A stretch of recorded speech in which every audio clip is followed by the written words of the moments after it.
Welcome back to Ultra Addiction. It's been some time. I'm back with some new shoes, and that's what we're going to just dive right into today. We're going to have an upgrade of an old shoe. I did a review on the Boston 10. Honestly, it turned out to be one of the best shoes value-wise I could have ever purchased. You can see the previous video if you want more information on that.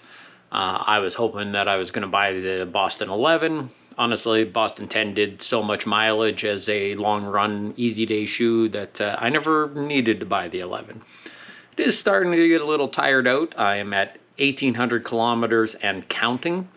However, I am getting to that point where some of the cushioning is slowly starting to deteriorate. However, here we are.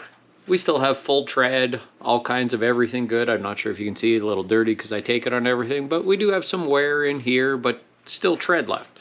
But of course, as we see, there is some foam that is creasing beyond rebound. But that brought me to, hey, I'm gonna look for its replacement. They released the Boston 12. I took a look. I was like, well, some of the complaints that I did have on the 10 was it was a little bit heavy. They did address some of that. The 11 got minutely lighter, but the 11 was almost the same as the 10. The 12, however, they have redone most of the shoe. It is still a very good shoe, true to the Boston 10 side of the Boston series, but here we are with the 12. There are some changes. First, like I said, they started getting lighter. The 10 in my size 10 was 10.5 ounces. This is not, or 10.8 ounces, sorry. This is 9.5 ounces. So we gained quite a bit of weight loss there. They also did drop the stack a little bit. We still have 31 in the 4, but we went to 38 down from 39. So a 7 mil drop as opposed to an 8. Not a big deal, but the more you run in it, 1 mil does add up to be something. Of course, some upgrades in the foam itself. This was the first time worth of energy rods, so first gen energy rods. We had Light Strike and Light Strike Pro throughout, double stack of everything. Now we have Light Strike 2.0 and Light Strike Pro. Much lighter. The Light Strike 2.0 isn't as rigid. It is a much bouncier foam than the strength that was in the 10. And you feel it. I just got the shoe, took it out for a couple walks just yesterday with the We Run This City event that Laura Sullivan and Run Culture put on. I went and did a very easy 15K, pacing different people. I took this shoe anywhere from like over 6 minute a kilometer pace, so very, very slow and pedestrian for myself, all the way down to just over 4 minute a kilometer pace. Shoe did very well all the way through. It was like I was running on clouds. They did redo the upper as well. The 10 was very good. It was breathable, but it was also, because of the double layer of everything, it was good into windy conditions, even wet conditions. I wore it on the trail. It was a very good shoe all around for that.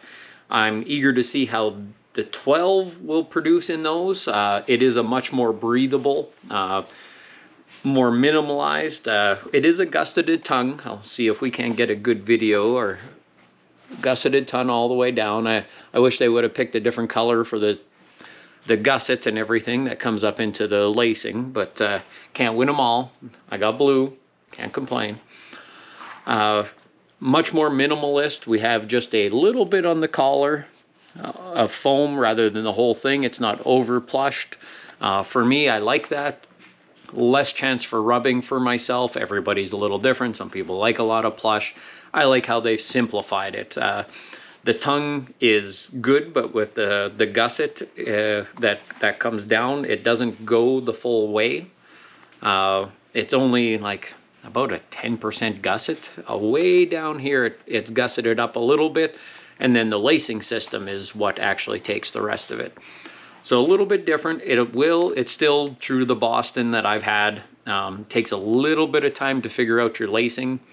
just because of how tight they can fit in places. So you have to loosen and tighten in different places, sometimes multiple times, just till you get it figured out.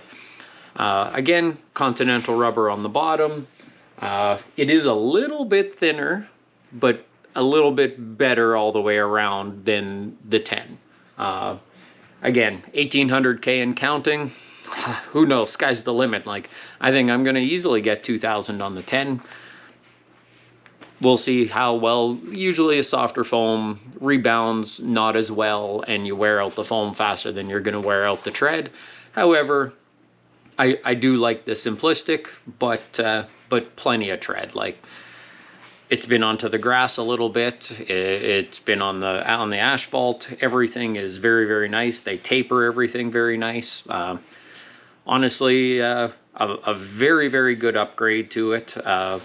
I'm not sure why they start putting this little cutout on the side, but they do it in all their latest models, it seems. But I do also expect, just with, it has almost like a glossy finish to it, I expect it to actually repel rain reasonably well. It's a woven upper with a like, it's almost all just breathable right through, but it seems like it's got some staying power to it with a full seal around the toe.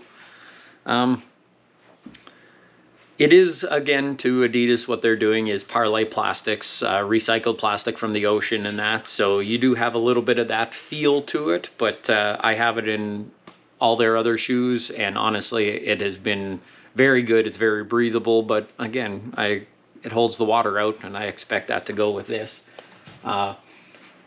I think Adidas is onto something very, very good with what they're doing with the energy rods, how they're building their uppers. It seems like once you get past the low to mid-range shoe that are good for lifestyle runs, when you're getting into something that's really training and really producing for you, lots of their shoes are all built very much the same, just with differences based on pace and what you're going to use them for.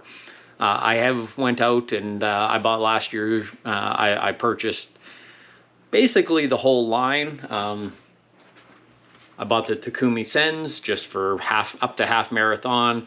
I use it more for tempo days because I'm going to race a half marathon this year. It's not going to happen every year, so why not when you're going to go do tempo day, interval day. I like repeat 1Ks. This shoe is great if you're going to go on the pavement and do repeat 1Ks. But again, the same, very breathable, same kind of collar and everything. That's the Takumi Sen. Same thing when we get into the Prime X. Very similar, very breathable, very see-through. See my fingers inside. But it keeps everything out. Keeps the water, keeps the dirt. Adidas is definitely onto something. I can't say enough for a first review on the 12. I think that if there was a possible way to get more out of a shoe than they did on the 10, they found it, and it's there. I would suggest get yourself a pair. You can find them on the website. Keep shopping. They were on a little bit of a sale. If you are an average shopper for lots of different things and you are an Adidas person, that you do like their gear and everything else, they have a really good point system. You can save up points and get discount. So I purchased these with a 30% discount just from purchasing other shoes that I got on outlet. So you just work it out so it can be cost effective. Their normal price, I believe, is $190 right now on them. Do I think it's worth it? I think normally for a long run shoe, daily trainer, I wouldn't normally say $190 is what you're going to pay for that. However, knowing the longevity I got out of the 10, and I think I'm going to get it out of the 12, I think that it's going to be the best bang for your buck. You're going to get the most mileage per dollar spent out of any shoe out there. There will be probably a 300-kilometer check-in on the shoe once I reach there. I'm just going to ease it into the lineup because I still do have multiple other long-run shoes that are in rotation, and more reviews will be coming. and we'll get back at it and everything. But definitely worth the money. Check it out. And no matter if you're going to go slow or fast, that shoe will work all the way up. Like, depending, you might want to do some longer stuff, but I would say it's a very good trainer. Let you get out there, let you work out whatever's going on in your life. That shoe, you can depend on it. So yeah, join me. Let's run on it.